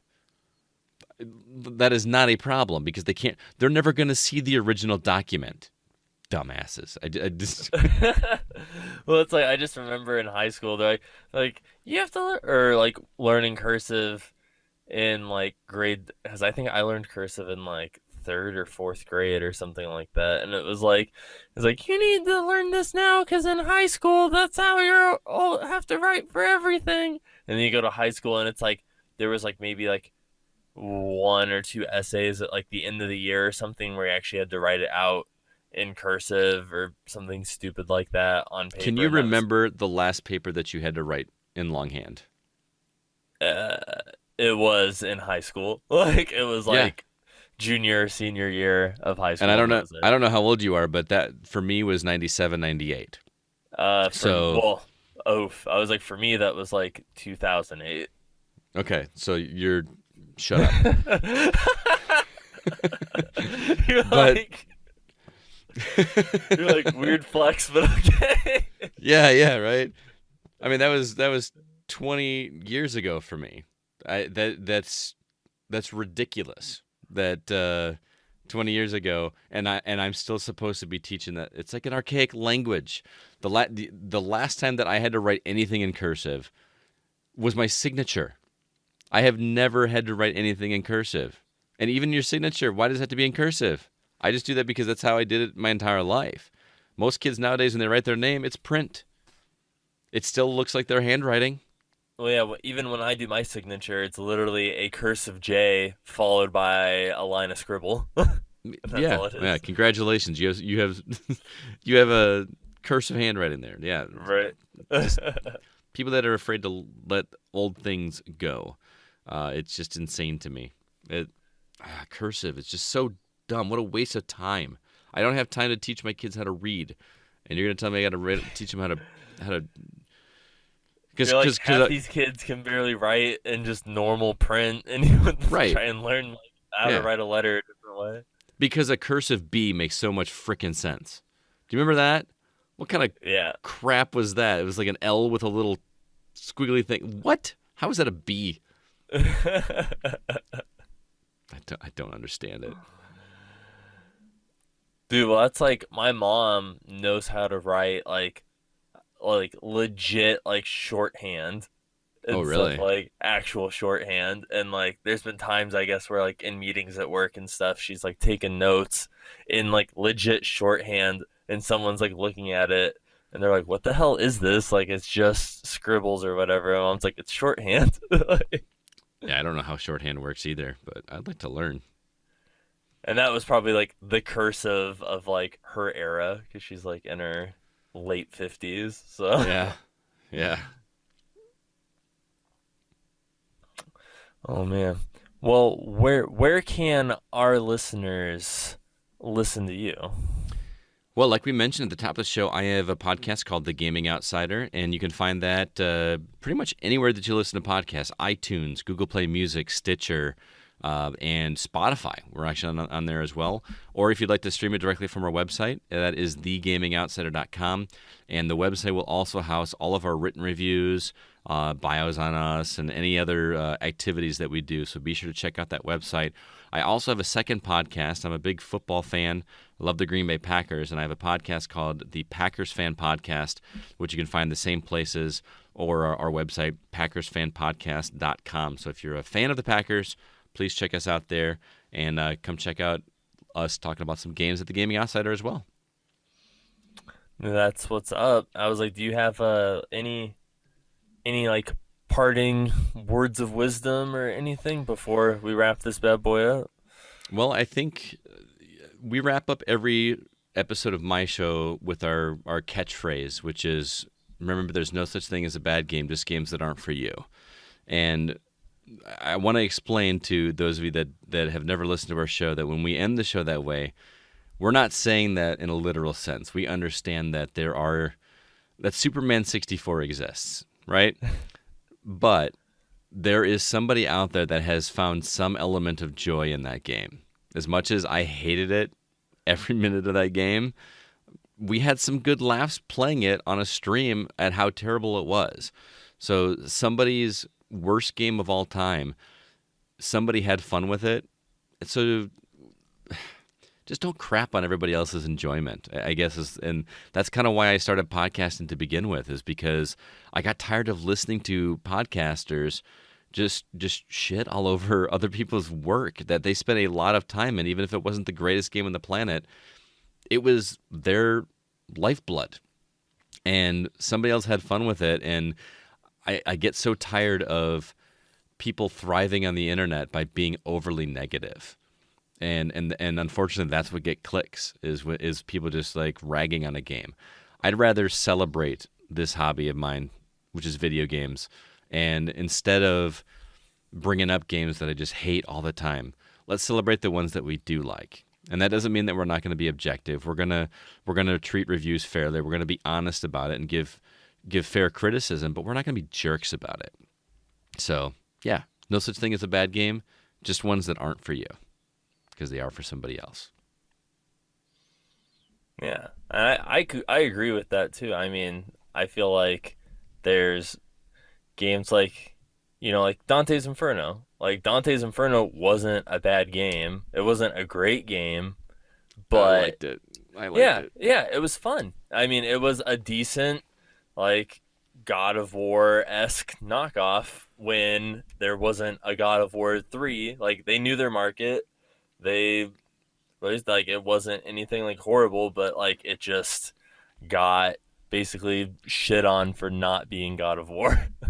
I really liked it, man. That game went some places. They pushed the envelope in terms of visual imagery in that game. Holy cow! I will say, screw the final boss of that game because, oh my god, I almost put a controller through a window with that game. And I think that might be the first penis I've seen in a video game. Did you beat the final boss of Dante's Inferno? No, I was like, I don't remember how far. I know I got, I think, a decent way. I'd say at least halfway through the game. It But gets tough. It gets ridiculously tough. Yeah, and the final boss is a big naked demon with a big wanger just like swinging in the wind. dude, well, that's like, did you ever play DMC? Not very long. That's a series that I've tried so many times to get into, and I just can't for some Oh reason. man, dude, I was like, I'm a huge Devil May Cry fan, and even though DMC got shit on really hard for Dante not looking like Dante and being weird or whatever, the game was still really good. And I Hmm. think out of all the Devil May Cry games, it had some of the most like memorable boss fights were in that one. Because there's one where it's like this giant crazy woman thing, whatever, and she has this like basically this like fetus thing that you like basically abort out of her by like slicing into Wow. her and like ripping it out. And Yeah, that's so it messed goes up. some places. Yeah. Yeah. But I mean, that's also not a game to take seriously. I think Oh I yeah, played. but I think I played the most recent one more than any others, and that just is like, is this what this series has been like this whole time? Like it's just so oh over the top. And what was the line that we quoted it on our show? I don't think it was Dante. Who's the other character in the fifth one? well there's Dante, Nero, V, and then I really like the chick who drives the van. The new chick. Yeah, She has some really good singers. I think it was Nero. It said some. He was just the real like tough and like, yeah, I'm just gonna say these like dude bro lines. He says, hope you're bringing the marshmallows because I'm bringing the flame or something like that.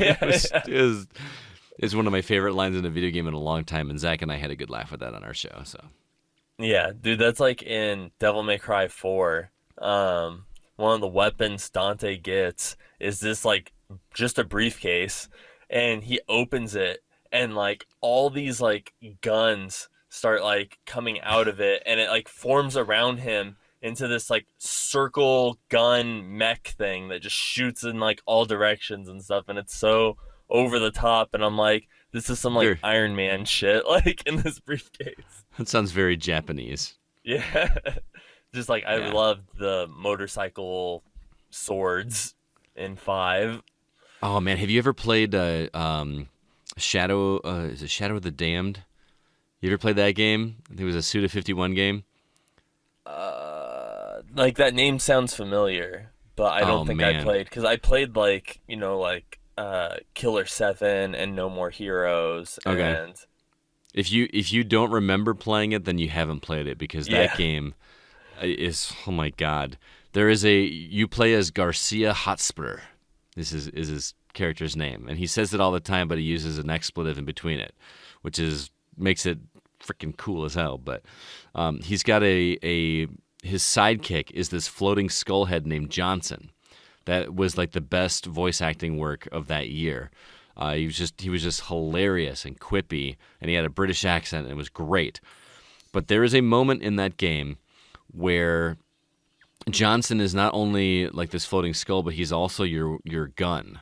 He like transforms into this pistol that has like a skull on the end of it. It's really cool and campy. But at one point, you have to fight off these these giants, and so you have to turn Johnson into a giant cannon. That's it's like imagine Squall's sword from Final Fantasy VIII, but more of like a rifle instead of a blade attached to it. It's that size. and it grows to about 5 feet long. And Garcia Hotspur holds it at his hip, and it's his Johnson. So you can kind of catch, like, and there's this turret sequence where you spin around, and it's called his boner gun. He actually says my big boner whenever he fires the gun, and it is the most Japanese weird game, but you have to play it. It is so bizarre and out there that I don't know how well it holds up now gameplay wise, but I freaking loved that game. And Garcia Hotspur, it was just so good. That's like I've always wanted. I haven't played any of them, but I've always kind of wanted to check out either like the Yakuza or like Fist of the North Star games and stuff. Never. 'Cause I've heard they're really like over the top and weird like that. Yeah, I've never played those either. I'd be interested though for sure, but there's just too many games to play, man. Too many games, not enough time. Yeah, I hear you. But all right, for real this time though, we're gonna wrap up the episode, and I want to thank you everyone for listening and for. I know there was I think it was like a 2-week gap and stuff, but I'm not planning on going anywhere on vacation anytime soon, so should have consistent weekly episodes again. So I appreciate it, and I'll catch you guys next time. Thanks for having me, man.